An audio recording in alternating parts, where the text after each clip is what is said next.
You today we are going to discuss the physical feature of India.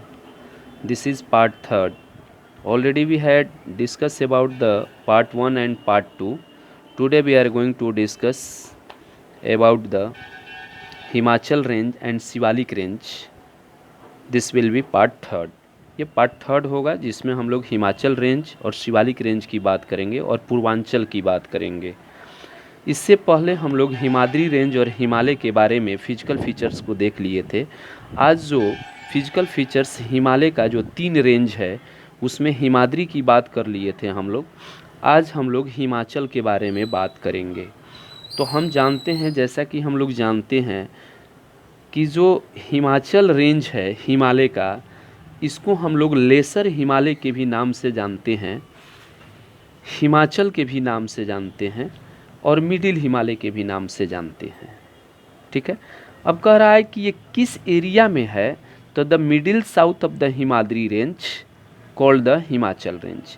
कहने का मतलब ये है कि जो 3 रेंज है हिमालय का, 3 रेंज है, जिसमें से जो ग्रेट हिमालय है, ये ग्रेट हिमालय, और उसके बीच वाला जो एरिया है, उसके नीचे वाला जो एरिया है, वो है आपका हिमाचल रेंज। ठीक है, इसी को हिमाचल रेंज कहा जाता है, जो हिमाद्री रेंज के साउथ में है। हिमाद्री रेंज के साउथ वाले पार्ट को हम लोग हिमाचल रेंज कहते हैं।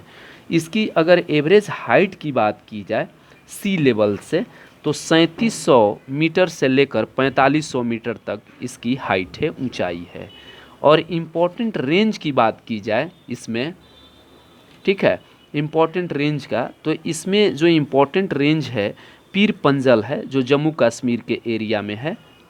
ठीक है, पीर पंजल जो है जम्मू कश्मीर वाला एरिया में है। ठीक, उसके बाद दूसरा जो इम्पोर्टेंट, इसको पीर पंजल जो है ये सबसे बड़ा longest range of the middle Himalaya का सबसे लॉन्गेस्ट रेंज होता है। ठीक है, उसके बाद अगर पार्ट सेकंड बात किया जाए कि धौलाधर रेंज, ये हिमाचल प्रदेश वाले एरिया में है। ये किस रेंज का पार्ट है, तो हिमालय का रेंज का है। उसके बाद थर्ड जो हम लोग देखेंगे मैसूरी रेंज, ये उत्तराखंड वाले रेंज में है। नागटिबा रेंज जो है उत्तराखंड में है। महाभारत रेंज जो है नेपाल में है।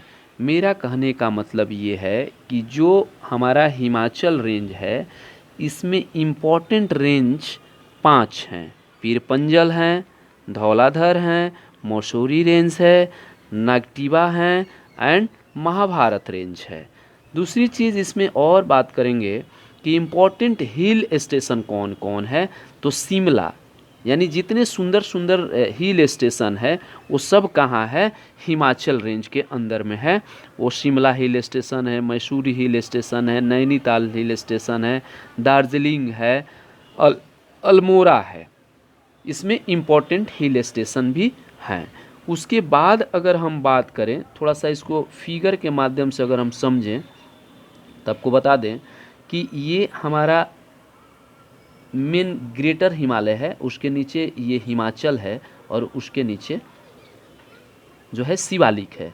तो ये इसमें आप देखेंगे, यहाँ पर देख सकते हैं, फिगर में भी है कि ये जो हमारा पार्ट है, ये जो स्ट्रेट लाइन कंटिन्यू लाइन जो गया है वो ग्रेट हिमालय है। और जो इसके मिडिल में जो लाइन है कहीं कहीं ब्रेक है, आप देख रहे होंगे ब्रेक है। ब्रेक ये शो करता है कि वैली को शो करता है, जहाँ जहाँ ब्रेक है ये वैली को शो करता है। और वहाँ सबसे सुंदर वैली बसा हुआ है, जिसमें से हिल स्टेशन का भी नाम आता है उस वैली के अंदर। शिमला, मैसूरी, नैनीताल, दार्जिलिंग, अल्मोड़ा, उसी वैली के अंतर्गत ये सब आता है। ठीक है, अब कह रहा है जब हम लोग शिवालिक की बात करेंगे, ये नीचे वाला रेंज, तो इसमें भी ये जो रेंज है ये ब्रेक आपको मिलेगा। ब्रेक क्या करता है, शो करता है कि जहाँ पर ब्रेक है वहाँ पर वैली है, लेकिन माउंट जो हिमालय है, मेन ग्रेटर हिमालय है, उसमें कहीं पर भी आप देखेंगे कि कहीं पर ब्रेक लाइन नहीं है, कंटिन्यू बना हुआ है। ठीक है, तो अब यहाँ एक चीज़ सीखेंगे, आपका हिमाचल और शिवालिक के बीच वाले जो रेंज है उस रेंज को दून कहा जाता है। दून, इसीलिए क्या होता है कि आप नाम सुने होंगे देहरादून का नाम, उसी के जो उस एरिया में शहर बसता है उसके नाम में दून जोड़ दिया जाता है, देहरादून कहलाता है। अब हम लोग बात करेंगे इसके बाद शिवालिक रेंज के बारे में। तो शिवालिक जो रेंज है, सिंपल सी भाषा में अगर हम बात करें शिवालिक रेंज, तो हम देखते हैं कि ये आउटर मोस्ट रेंज है, आउटर मोस्ट रेंज है हिमालय का। और इसकी जो चौड़ाई है, ठीक है, आउटर मोस्ट शिवालिक पहाड़ियाँ जो है आउटर मोस्ट हिमालय रेंज है। हिमालय की एक बाहरी पर्वतमाला है जो भारतीय उपमहाद्वीप के उत्तरी भाग में पश्चिम में सिंधु नदी से लेकर, ये पश्चिम से सिंधु नदी से लेकर, ठीक है, लेकर पूरब में ब्रह्मपुत्र नदी तक फैला हुआ है। जहाँ से हमारा ब्रह्मपुत्र नदी ये होता है यहाँ तक। ये जो एरिया है, ये जो ग्रीन से शो किया हुआ है और जो मैं अभी पिंक से शो कर रहा हूँ, यही एरिया जो है शिवालिक रेंज का एरिया है। इसकी जो चौड़ाई है, अगर बात किया जाए इसकी चौड़ाई की, वाइड्थ की, तो कहीं पर 10 किलोमीटर है और कहीं पर 50 किलोमीटर भी चौड़ा है। और इसकी हाइट की बात की जाए तो इसकी हाइट 900 मीटर से लेकर 1100 मीटर है। और सम पीक्स भी हैं, जो सबसे बड़ा 1500 मीटर का पीक इसमें मिलता है, ठीक है। और वेजिटेशन स्लोप अगर बात किया जाए कि ये जो एरिया है वो पूरी तरह से कुछ वेजिटेशन से भी क्या है, कवर्ड है, वेजिटेशन भी देखने को मिलता है इस एरिया में। तो ये शिवालिक का फीचर्स था। उसके बाद हम बात करेंगे, तीनों रेंज हम लोग देख लिए, हिमालय का तीनों रेंज की बात कर लिए, ग्रेटर हिमालय की बात कर लिए, उसके बाद हिमाचल रेंज की बात कर लिए और शिवालिक रेंज की बात कर लिए। उसके बाद हम देखेंगे कि एनसीईआरटी बुक में पूर्वांचल के बारे में दिया है। तो पूर्वांचल किसको कहते हैं, तो आप जानते होंगे जहाँ से हिमालय से ब्रह्मपुत्रा नदी निकलती है और अरुणाचल प्रदेश होते हुए, असम होते हुए, त्रिपुरा होते हुए, बांग्लादेश होते हुए वो बे ऑफ बंगाल में गिर जाती है।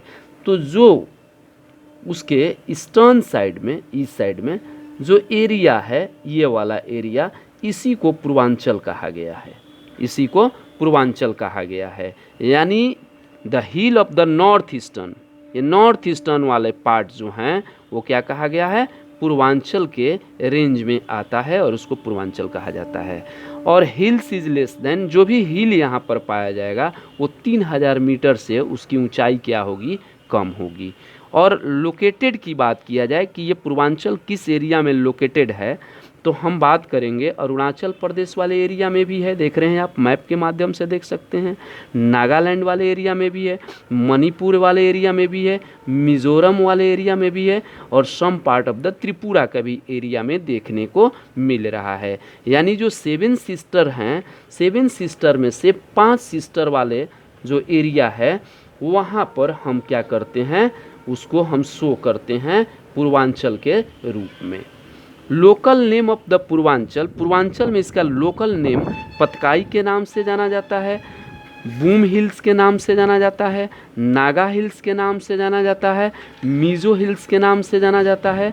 और ये पूरी तरह से ये एरिया जो है वो फॉरेस्ट से कवर है। क्यों? क्योंकि इस एरिया में बारिश ज़्यादा होती है, इसलिए बहुत ज़्यादा घनी मतलब जंगल देखने को इस एरिया में मिलता है। I hope that my dear student आपको समझ में आया होगा। Thank you for watching me and listening me. Okay, bye bye.